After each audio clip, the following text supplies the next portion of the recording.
Great, thank you. I'm very happy to be here. As was just said, today I'm going to be talking about some scalable projection-free optimization methods.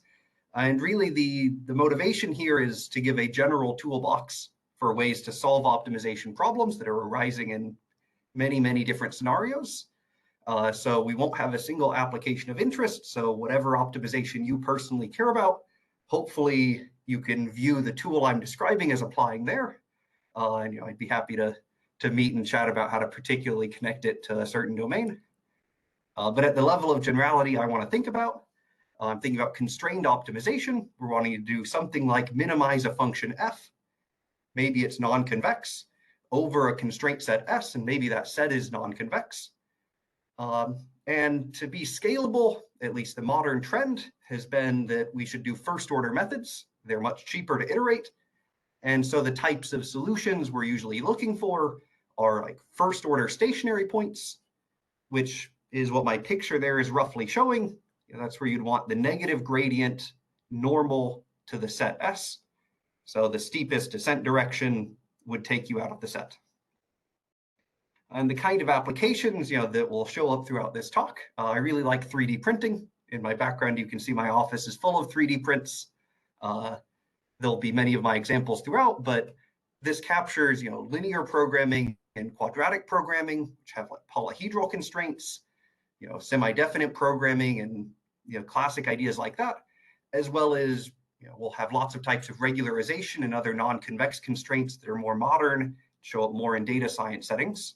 But all of those I mean to be captured within this generic constrained optimization setting.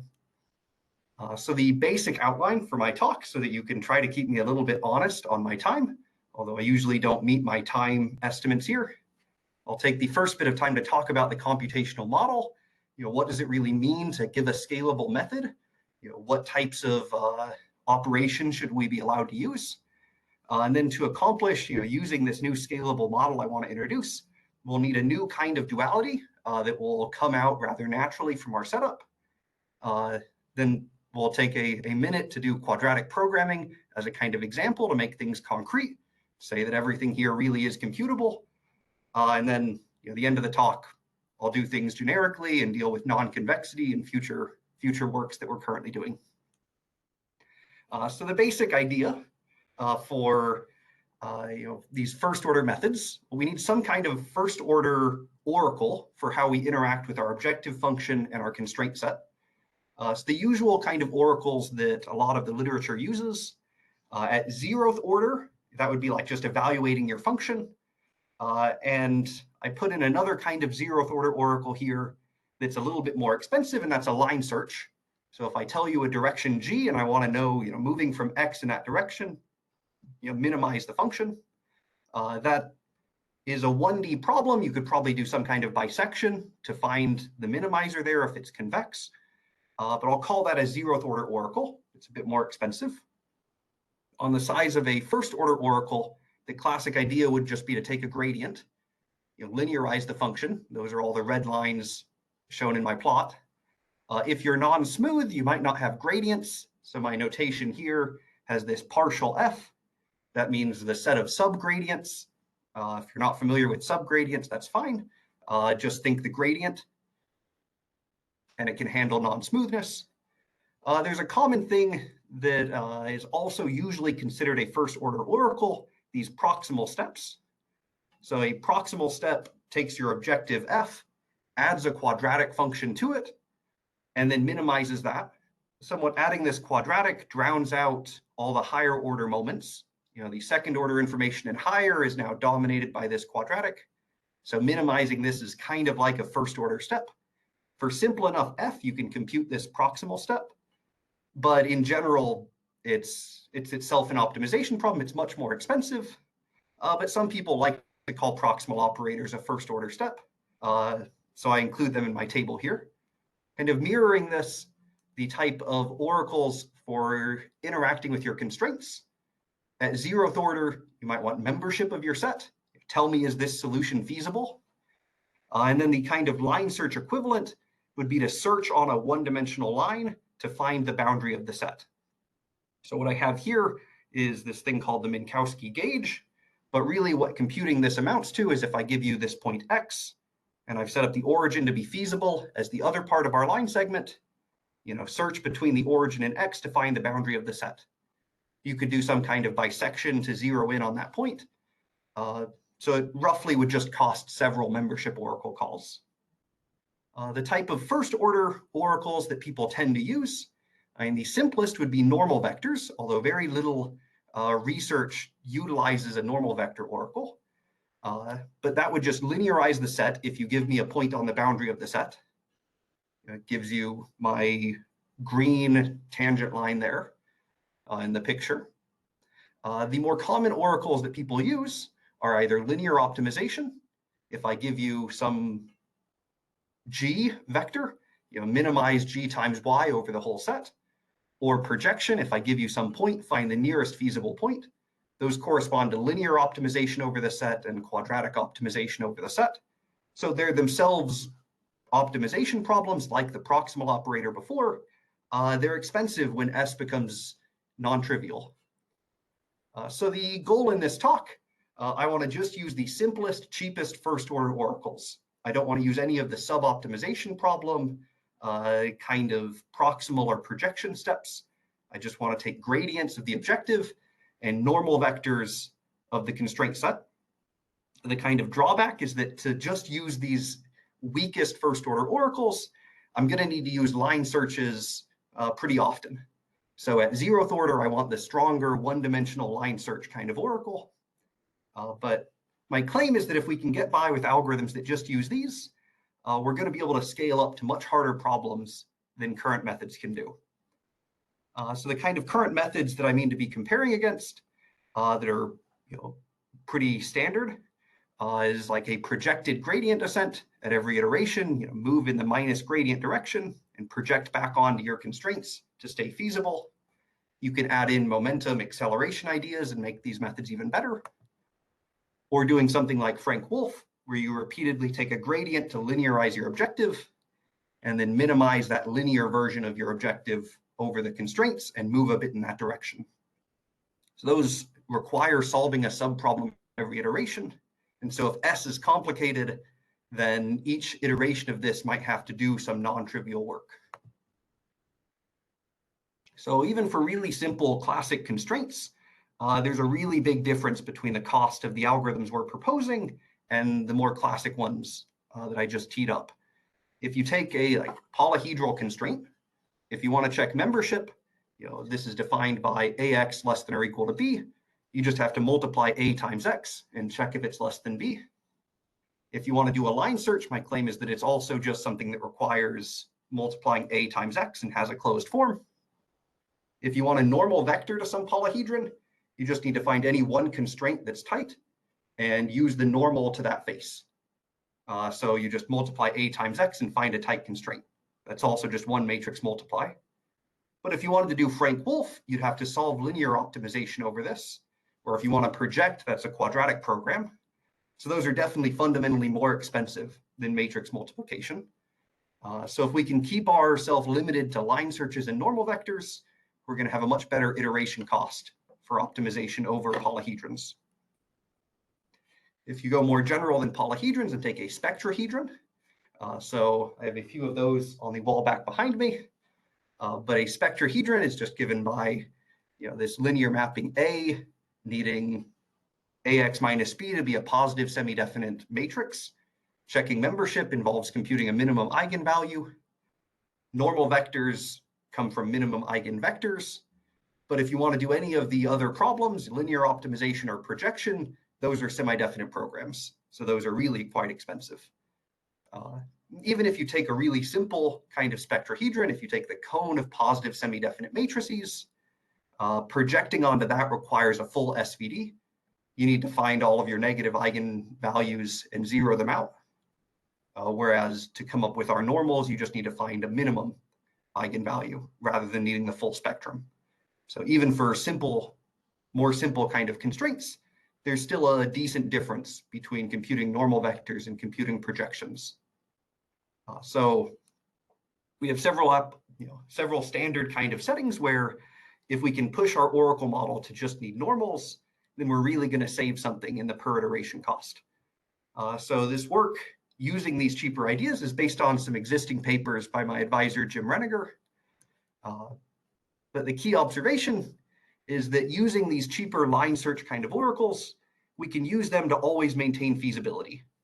So kind of like the picture I had before, if we have this point X that's not feasible, maybe we just took a gradient step and went out of the feasible region. If you want to find a feasible point, provided we knew a feasible point and could put it at the origin, you could always just move towards the origin until you're feasible again and call that your kind of, poor man's projection. We could do this for any point X, Y, or Z that's outside the feasible region.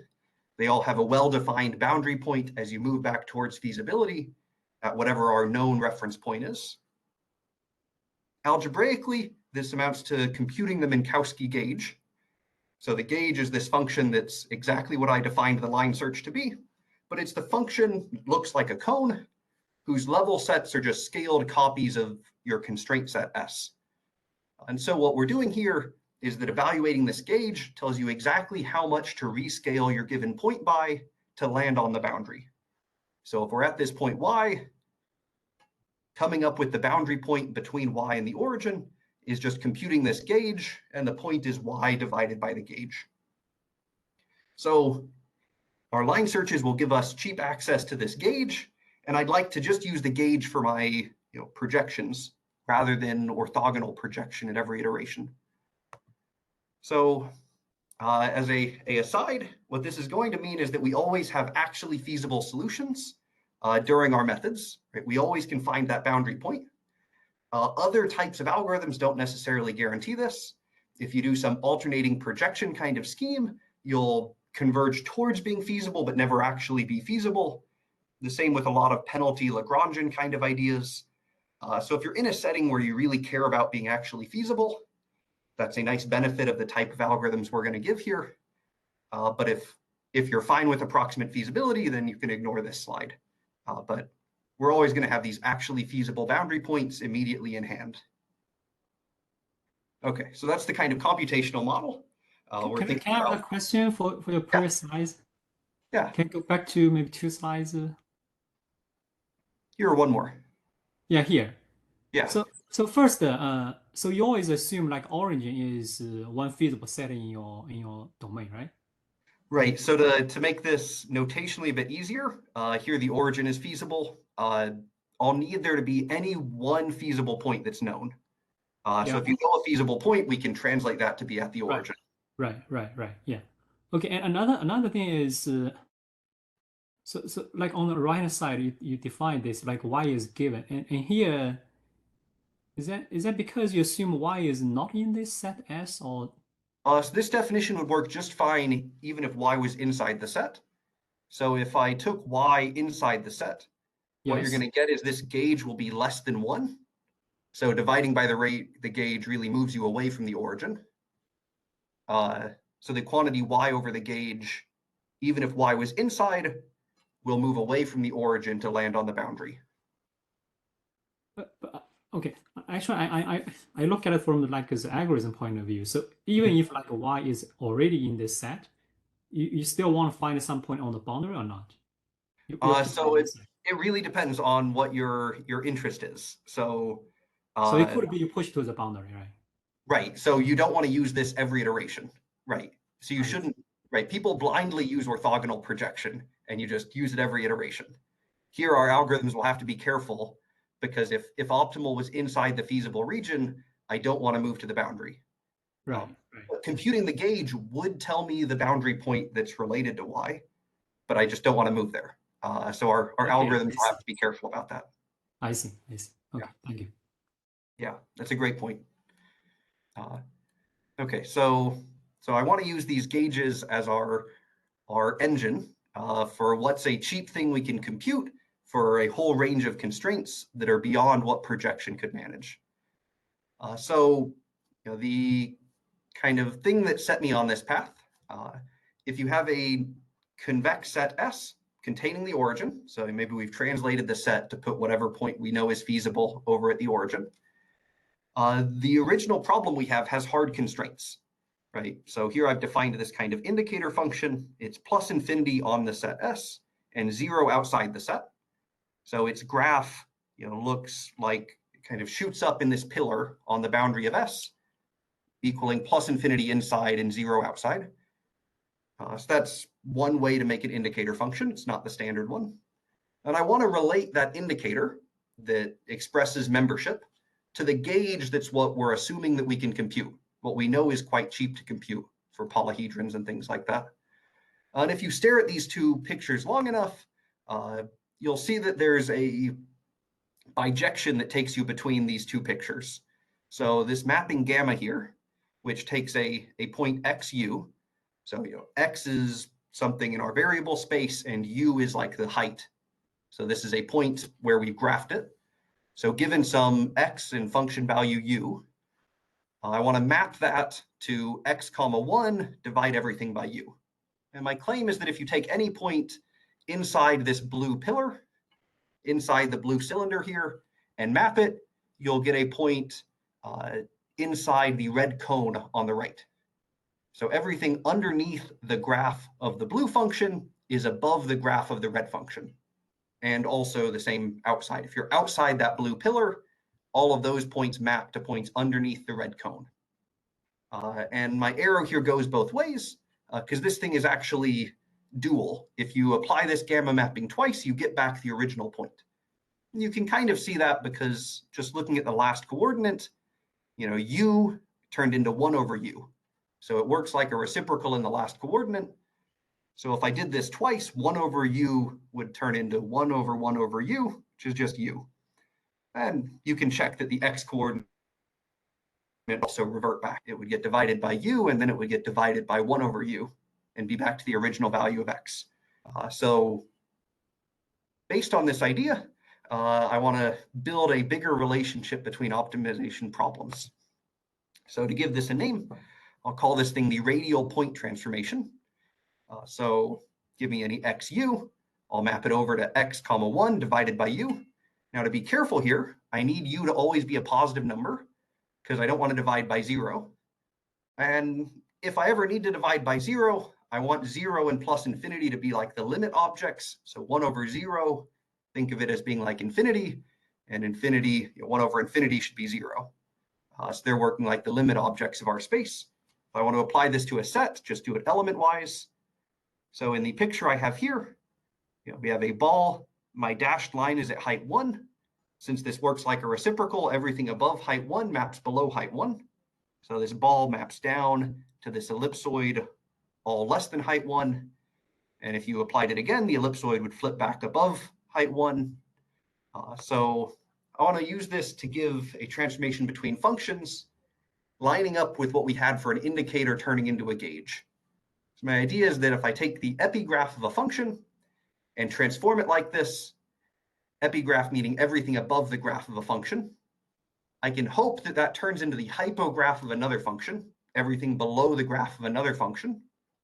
So if this set gamma of the epigraph of f, if that was a hypograph of a set and you wanted to evaluate it, so this is everything underneath the graph, you want to evaluate it at some y, well, then you would look for the largest value v underneath the graph. That would give you the function value. So this is taking the sup over all v's at position y. So that's hoping that this set is the hypograph of another function. So for this to be well defined, I need these functions to all be positive valued, adding on 0 and infinity as limit objects so that I never divide by 0. But then as a kind of first example, if I took the top half of a ball, so my function here is 0 outside of its domain, and then it's square root 1 minus x squared between -1 and 1. If you take everything above this blue curve and map it through gamma, you get everything underneath the red curve on the right, which it turns out the red curve then is square root 1 plus y squared.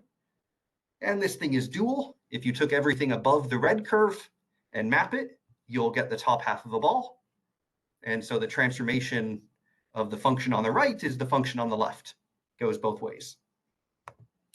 So we've set this up exactly to have the property that if you have an indicator function, So I start with my blue function that indicates when you're inside the constraint set.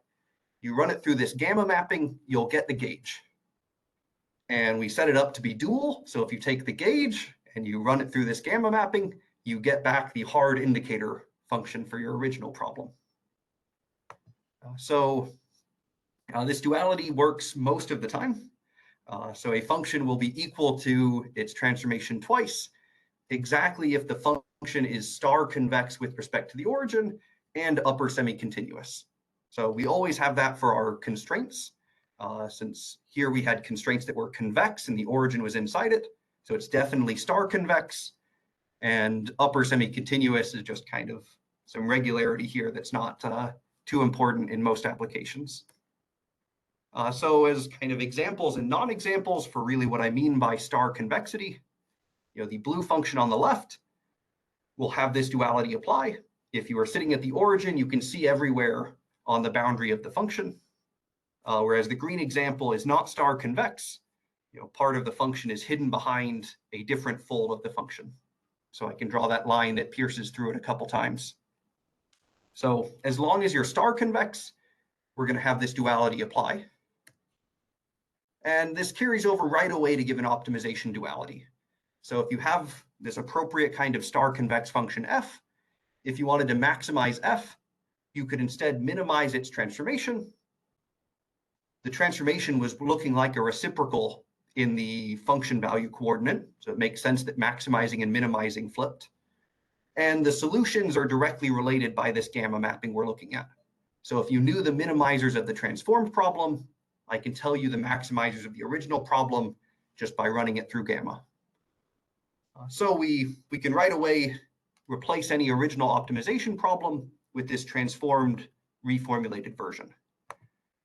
Now, our primary interest is in constrained optimization, so I can specialize that theorem to constrained problems. I chose this funky indicator function to have this definition work here. If we wanted to maximize f over a constraint set S, you could instead maximize the minimum of f and our indicator function. We had our indicator take value plus infinity on the feasible region. So when you're feasible, the indicator is infinity, so the minimum will select f. When you're not feasible, the indicator will take value 0, which is what we're saying is out of domain here. And so it kind of lines up correctly. This radial dual distributes nicely over minimums and maximums. It just flips their order. And so what we get is that the dual problem to maximizing the minimum of f in an indicator is to minimize the maximum of f transform and its gauge. So this radially dual problem is nicer to deal with. It's gotten rid of the hard constraints. Now S only appears through its gauge, and we just have to deal with the fact that f has been transformed. My claim is that this model, now this dual problem we have, is exactly in line with our scalable model for what would be good for building algorithms. If I want to evaluate the transformation of f, it's a one-dimensional line search.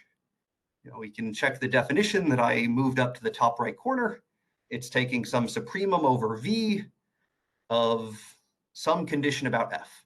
But this is a one-dimensional thing. You can do a bisection line search to evaluate it. For a lot of functions f that we're going to see, we have closed forms for the transform, but evaluating f transform is just a 1D line search. And I'll have a gradient formula for f in a slide or two. So if you had gradients of f, you have gradients of its transformation. Evaluating the gauge is just our one-dimensional line search, and gradients of the gauge come from normal vectors of S. So at no point will we need stronger oracles to be able to solve this radially dual problem. It's unconstrained in Y, and hopefully we're in business and can tackle it. This thing preserves all the nice properties. Nothing's lost when we go through here. So if you started with something convex, it will turn into something concave and vice versa. If you have quasi-convex, it turns into quasi-concave. If you had differentiability, if you're once continuously differentiable, the transformation will be once continuously differentiable. And I put in the gradient formula there that tells you how you would get it. The same thing works with twice differentiable or k times differentiable. If you go look at the paper, we wrote down the formula for the Hessian. but going past that was too tiresome. But you could work out the calculus up as far as you want. Nothing here breaks down. So we have this related problem we can work on instead of the original problem. My claim is that it gives us much more scalable algorithms. So to make that concrete, I want to apply this to quadratic programming and make everything very explicit. So if we go and solve a quadratic programming problem, I'm interested in problems that look generically like minimize a quadratic objective, half x times qx plus c times x, subject to polyhedral constraints, ax is at most b. And this q might not be positive semidefinite, so this could be a non-convex quadratic program, but for our numerics, we did make it positive semidefinite, so everything was convex. To rewrite this like our primal problem, I want to say, okay, it should be maximization. So maximize the minimum of 1 minus our objective. And then I take this subscript plus to zero out the things that take negative value. I did 1 minus here so that the origin would have a positive objective value. And then indicators for all of our constraints. So the indicator function for ai times x is at most bi. So I can transform this problem. You just take the radial dual of all the individual parts of it. So the dual problem is minimizing over y, the maximum to transform a quadratic ends up just being the quadratic formula. So it's some rewriting of the quadratic, looks like your classic quadratic formula. And the gauge of a half space is a linear function. So all of these previous, hard half space constraints are just linear functions ai times y over bi. Now for this radial dual to be well defined, we needed that star convexity condition. What that amounts to here is needing that b is positive. So if b is positive, that means the origin is feasible. So if you knew a feasible point and you translate it to the origin, that will make the vector on the right-hand side b be positive. And then we need this condition about q that plug in any feasible x, you get, half x times qx should be bigger than -1. If your problem was convex, you'll always have that if q was positive semi-definite, but we can handle q being a little bit negative definite, and the duality still goes through. So this dual problem for quadratic programming, I claim is much nicer to deal with numerically than the original quadratic programming problem. Right, so we're minimizing a finite maximum of this quadratic formula and a bunch of linear functions. This form is unconstrained, right? Give me any value y, I can evaluate this dual. It's uniformly Lipschitz continuous. So of course, all the linear parts here are Lipschitz. The first part has a linear term and then a square root of some quadratic things. So you can check that that also grows at most linearly. So this thing is uniformly Lipschitz, which is going to make a whole bunch of algorithms always stable. So we don't have to worry about things somehow exponentially blowing up on us. And then it has a really simple form. It's minimizing just a maximum of a finite number of smooth functions. And that's also a very useful structure. So we can go about minimizing this a few different ways. I have two different example methods that I numerically went and used here. So what we could do is just use the subgradient method on the transformed problem. So I can take whatever x naught you start with for your quadratic program, transform it through gamma, go do gradient descent, essentially, on the dual problem. Now it's a subgradient method because this maximum might be non-smooth. That's why I needed subgradient as my notation earlier, but go do gradient descent effectively. And then once you think you have a good solution after t steps, just take whatever your final iterate is and run it back through gamma. And that should be a good solution to the original problem, we would hope.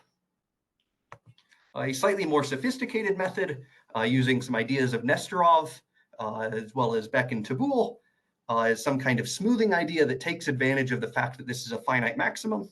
So this is a little bit of a gnarly statement here, but the idea is to replace the finite maximum that we have by a closely related smooth function. And then we can run an accelerated kind of momentum method on that. and get faster convergence. So this smooth function that's closely related is you pick some small number eta, take all the components in your finite maximum and divide them by eta, take the exponential of each of them. So dividing by eta made them big. Taking the exponential made them really big. Add together all those exponentials. And so the biggest one must have really dominated that sum, right? It was the exponential of a big number. So that sum really looks mostly like the biggest element. So when you take the log and then undo the scaling by eta, you can hope that this is very similar to the biggest entry in that finite sum. And as you take eta to 0, this converges to be the finite maximum. But it's a smooth function when you have eta positive. Okay, so this is a technique that exists in the literature that's better than the subgradient method for minimizing finite maximums. But then you do a momentum method on minimizing this and convert back at the end. Same idea. So I wanted to compare this on just some synthetic quadratic programs with the kind of classic methods that need projections or linear optimization that I mentioned before. And then every time I have a subproblem, I just want to give it to Gurobi and have Gurobi answer it with warm starting from the previous iteration. But give them that as a black box. And so I plotted the performance in real time on some randomly generated QPs. So here, my first problem had a little over 500,000 non-zero entries in the data matrices, and the projected methods were better. Right? So the accelerated method in orange here shot straight down, and the radial methods were okay. The radial subgradient one in red here got to about 10 to the minus 3. In purple, the smoothing one got to like 10 to the minus 5, but they definitely weren't as good as the accelerated projected method. But when I make the problem bigger, the projected methods really fall off. So when I had about 10 million interesting numbers in my data matrix, then you can see that the algorithms here start to have a stair-step pattern doing projection or linear optimization calls. That's because they were taking about 30 seconds per iteration. It would take 30 seconds for Gurobi to solve the problem, so the method's flatlining a lot. Whereas the radial methods are still doing something like 100,000 steps.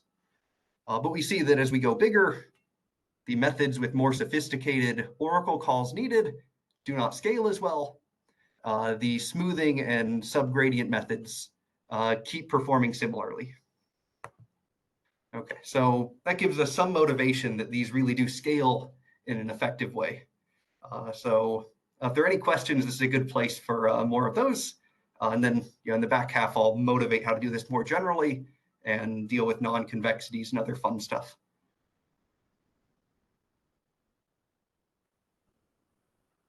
So for your example, those instances are non-convex or convex? So here I made it convex. The formula here works rather generally. So the condition needed is that Q is not so negative definite. And you can play with problem scaling to actually get this to handle any non-convex QP. You could rescale your objective, right? Because if I divide Q and C here by 10, it's still the same problem. I just rescaled my objective. So I can actually divide this Q by whatever number I like. So as long as your domain is compact, so if you have a bounded feasible region, like this duality would work for any QP over a compact set. Okay. But for the numerics, we generated it to be a nicer, convex problem. That way, I could have all the methods converge to the same optimal solution, and not have to worry about unfair initializations or something. But on your assumptions, under those conditions, is your dual problem is convex or? Yes. Well, so the dual problem is convex when the primal is convex. But your assumption is the primal is star convex, right? Right. So yeah, there's kind of no free lunch, sadly. So if the primal problem was convex, so my primal was maximizing. So if you started by maximizing something concave, the dual will be minimizing something convex. But if your original problem isn't concave, the dual won't be convex. They're kind of if and only if. Okay. So what would happen there is that the primal having a negative definite Q here is going to make this first term not concave.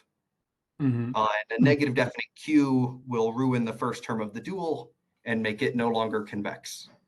Although that's a little bit harder to see with it hidden under the square root, and you'd have to go check it manually. But Okay, got it. a negative definite Q will make this non-convex. Mm-hmm. Mm-hmm. Yeah, thanks. All right, so my claim is that everything we saw with quadratic programming holds rather generically. There's nothing special about quadratic programming in this toolbox. So one of the nice properties that motivated those algorithms and that would let us give theory for those methods is that the dual problem was Lipschitz continuous. If you're not Lipschitz, you have to be really worried about gradient methods, finding arbitrarily large gradients, and that causing a problem. So to understand why this happens generally, you could give an equivalent description of star convexity in a differential way in terms of normal vectors. So you're star convex if every normal vector to your hypograph points away from the origin. So in my picture here, this F is star convex. And any way that you take a tangent plane, take the normal to that tangent, it always points away from the origin. The proposition that ends up being true is that your radial dual is 1 over r Lipschitz, where r is how far these tangent planes stay away from the origin. So there's some tangent plane that gets closest to the origin. That's the one I've drawn on the right. If it comes within distance r of the origin, then your dual is 1 over r Lipschitz. So somewhat that's saying that the more star convex you are, the better centered your origin is, the more Lipschitz continuity you'll get in your transformation. This is easier to parse for concave things, and concave maximization is a lot of what we're interested in. So if you started with something concave, to get it to be star convex and everything to apply, we have to put the origin underneath the graph. So if we've translated the problem to put the origin underneath the graph, this r constant is just the distance from the origin to the graph. We don't have to deal with any non-convexities and oddities. So you need to place the origin strictly in the graph, and your Lipschitz constant that comes from concave problems is just how well you centered the origin, away from the places with f of x equal to 0 that are, for us, out of domain. So we're always going to have Lipschitz continuity. That wasn't a quirk of the particular quadratic formula setup that arose there. And this right away lets us give a theorem for the subgradient method we had. So if you have a generic problem maximizing f of x, you could think that that's our constrained problem, maximizing the minimum of f in an indicator. We can do this radial subgradient method, transform the problem with gamma, do gradient descent or subgradient descent, and then transform back with gamma.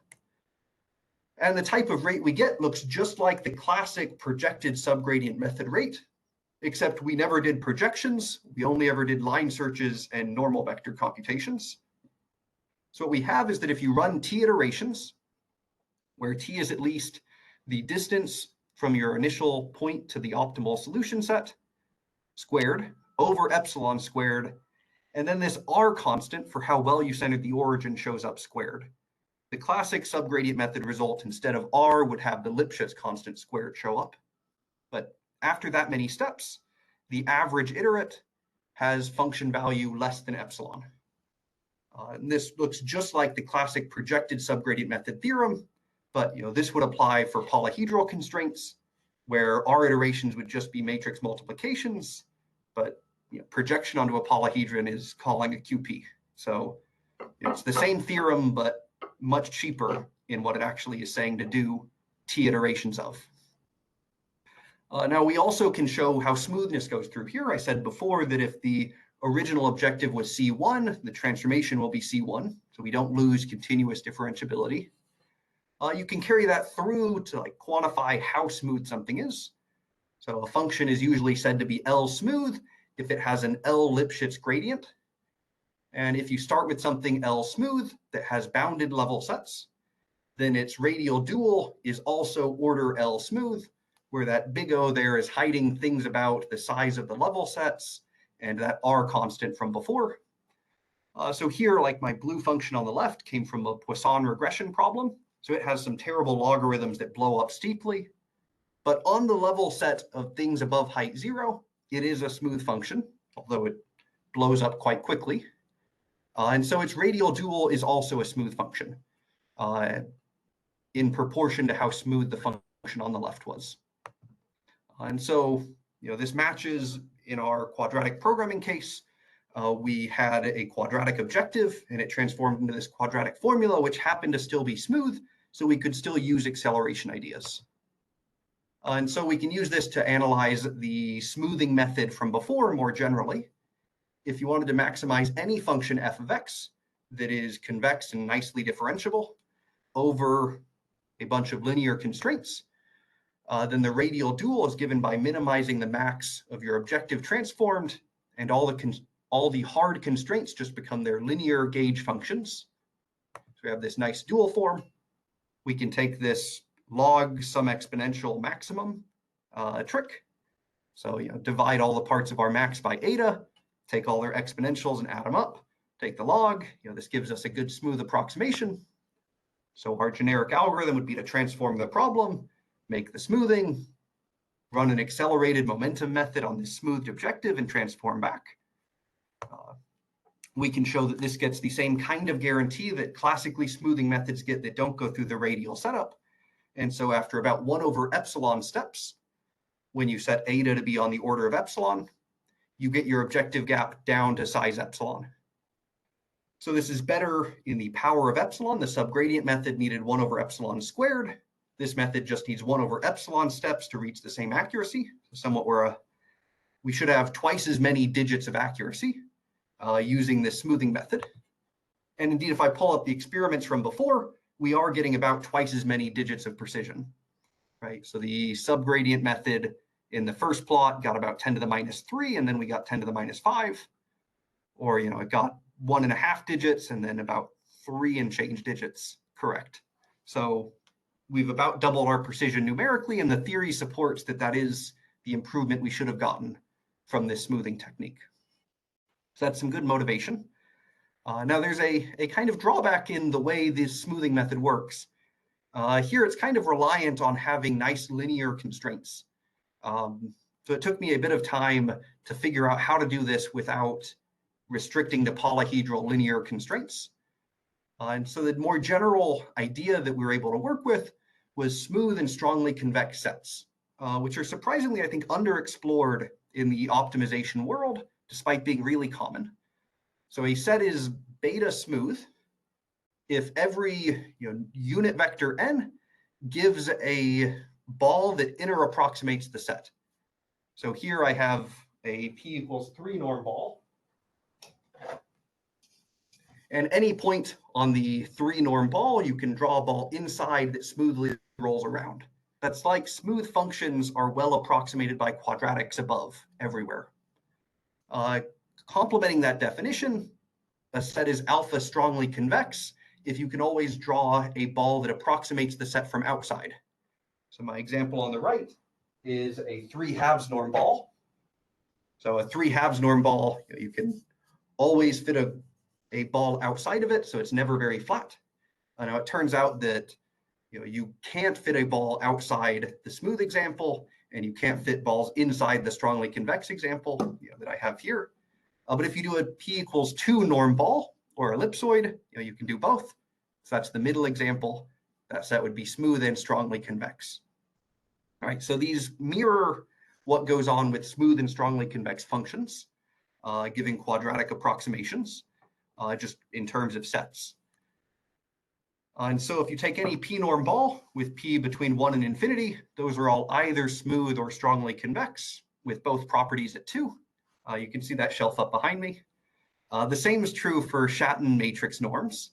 So those are the matrix norm balls where you take the p norm of the singular values. They're also smooth and strongly convex in all the same ways. Those show up in a lot of problems where you're interested in low rank matrix solutions. Lots of nice places where those arise. But those all have the same smooth and strong convexity structure. So what I proved recently with my student Ning Lu is that if you have a set that is beta smooth, then its gauge squared will also be big O beta smooth. And if you were alpha strongly convex, your gauge squared is the same order strongly convex. So if you knew you had this kind of structure in your constraints, we should really look at minimizing the radial dual squared. It was a non-negative problem, so it's fine to square it. So instead of maximizing f over a set, we should minimize the max of f transform squared and its gauge squared. So numerically, we wanted to try this out, and our theory supports this.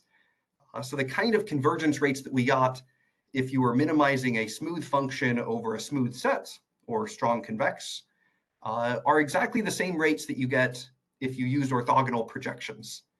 So if you had strongly convex functions, you classically get 1 over alpha epsilon as the orthogonal projection rate. We get the same rate using our cheaper oracles. If you had a beta smooth function and constraints, you get this Nesterov accelerated rate that follows in our line search normal vector setting. If you have both, you get a linear rate. All the classic rates carry over. And so numerically running this, we took a sequence of examples that get increasingly difficult for computers to solve. So we started with something really easy. So if you wanted to maximize a quadratic over a ball, that's like the standard trust region problem, then you can just do that with gradient descent really easily, because it's easy to project onto a ball. We have a closed form for that. If you're out of the ball, just rescale till you're on the boundary of the ball. And so we ran the accelerated projected gradient method on this. We can take the radial dual. It just looks like a quadratic formula and the 2 norm. And when you square this problem, it's smooth and strongly convex. So we ran a accelerated gradient method on the radial dual, and we saw that they both were essentially identical. So both of these methods just converge linearly quite fast. So even when we had access to projections, we saw that our radial method was just as good. They both were taking the same iteration cost, and we didn't really do better than the state of the art, but good evidence that we haven't done something really inefficient. So we made the problem a bit harder here. Instead of having a 2 norm ball constraint, we could have an ellipsoid constraint. So maximize this quadratic subject to ax minus b is at most 1 in 2 norm. So we can compute the radial dual of that. The objective is just a quadratic formula. Taking the gauge of an ellipsoid, again, just looks like the quadratic formula. So if you want to compute gradients of the radial dual problem, it just involves some matrix multiplication with Q and A. So we have really cheap iteration costs to evaluate the radial dual to get its gradients and do an update. But there's no closed form projection onto an ellipsoid. You can't write that down in closed form. You could numerically go about approximating it, but that killed performance when I tried it. So instead, we just gave this problem to 4 solvers that were already set up on my laptop. So we have Gurobi and Mosic, really standard interior point industrial solvers. And then Cosmo and SCS are ADMM first order method kind of solvers. So we gave the original primal problem to those. Then we ran our accelerated radial method on the radial dual problem. And we saw that we were quite competitive with these solvers, which, for this being primarily a theory work and just our from home implementation, I think that meets my expectations. And we need to do more real numerics here. But we see that in dimension 400, our method is not quite as good as Mosic, which is the best one, but we're converging pretty fast. As we make the problem size bigger, Cosmo and Gurobi start to fall off more, and it kind of continues in that fashion that we fall off some, but many of the other solvers fall off more. But still, we're not doing as well as Mosic. So we needed to push the problem to be even harder, because this thing is a really nice second order cone problem. Mosic's very optimized for that. So instead of letting this be a nice second order cone, we wanted a more sophisticated problem. So instead of using an ellipsoid constraint, if you make the problem more difficult and take a 4 norm constraint, It still has a nice structure, but it's no longer a second order cone problem. So we're maximizing this quadratic function over ax minus b for norm is at most 1. The radial dual of this still has a closed form. The objective is coming from the quadratic formula. If you want gauges of this 4 norm ellipsoid, those just come from a quartic formula, which has a closed form. It just needs a matrix multiplication with A, and then you solve a degree 4, one variable problem. That is quick to do. I didn't write down the formula because it would take a whole slide, but it has a closed form. We know that the 4 norm is a smooth set, so this radially dual problem is still smooth, so we can do accelerated first order methods on it. And we see that at size 400, now we're really competitive with MOSIC. So as we make the constraints more sophisticated, our method's really doing the same thing as MOSIC in real time. But here MOSIC did like 60 iterations, and our method did, again, something like 100,000 iterations. So really, we're just doing a lot of matrix multiplications and making small improvements, which hopefully will help us scale up better. And as we grow the problem size, that's the kind of thing we see. Here I doubled the problem size and Cosmos starts to fall off a bit. And if I grow it some more, we're starting to get a little bit of an edge over MOSIC. The other methods really start falling off. So, this gives us some good motivation that really this thing can be competitive with solvers now. The numerics I'm showing here are all on synthetic, kind of randomly generated examples. So we need to do much more, and we have those works underway. But this gives us some motivation that this radially dual setup gives scalable methods. We can get a lot of iterations done that make good progress. Right, so those are our scalable projection-free kind of methods and the general framework that gets them going. So I think I have like 8 minutes left. So the last things I want to talk about are more of the cool things that this can do. We didn't need convexity for this machinery to apply. We just needed star convexity. So we can use this to handle a lot of non-convex problems, particularly problems with non-convex constraints. So if you have a constraint set S that's star convex, its gauge will not be convex, right? There's no free lunch, but we still have this thing being well-defined. We'll still be able to do our line searches with respect to the origin and get a radially dual formulation. Because a set like this S here, projection really becomes hard. Like you won't have a unique closest point as soon as your set is non-convex. So projections really are a tricky business for non-convex problems. So many sparsity-inducing kind of regularizers, when you go outside of the setting of 1 norms, you want to go past a 1 norm, there are lots of non-convex sparsity inducers. People like to use Q norms with Q between 0 and 1. Those give things like these that really stick out in the basis directions. So you're much more likely to get actually sparse solutions when you constrain to these kind of sets. There are things like this SCAD regularization I show there that's piecewise quadratic. So these things, the definition of the curve everywhere is just given by some quadratic. But there are all sorts of these non-convex regularizers. All of these things are star convex with respect to the origin. Right? That's kind of fundamental to how regularization is usually set up. So for all of these, there's an obvious known point at the origin we can work from. And evaluating the gauge of these is very easy. The gauge of these Q norms is just polynomial root finding. The SCAD thing, since it's all quadratic, is just piecewise quadratic formulas. We have closed forms for evaluating our setup, so you can do our line searches exactly. If you were in some setting with chance constraints, so if instead of having explicit constraints, you said, oh, with probability lambda, I want to be in whatever feasible, I want to be in the feasible set that I'm uncertain about, then what ends up being true is that if all your constraints are individually convex, then the chance constrained feasible region will be star convex with respect to any point that's always feasible. So in a portfolio optimization kind of setting, this would correspond to having something like invest in securities. If that's going to be feasible under any market condition, but just not very profitable, You could put all your money in securities. That will give you your reference point that everything is star convex with respect to. Then you can do your optimization with respect to that. So in my picture here, there are 3 possible constraint sets. And if you want to be feasible 2/3 of the time, you get a star convex kind of region with respect to anything that's always feasible. So we can model chance constraints. They fit in this setup right away.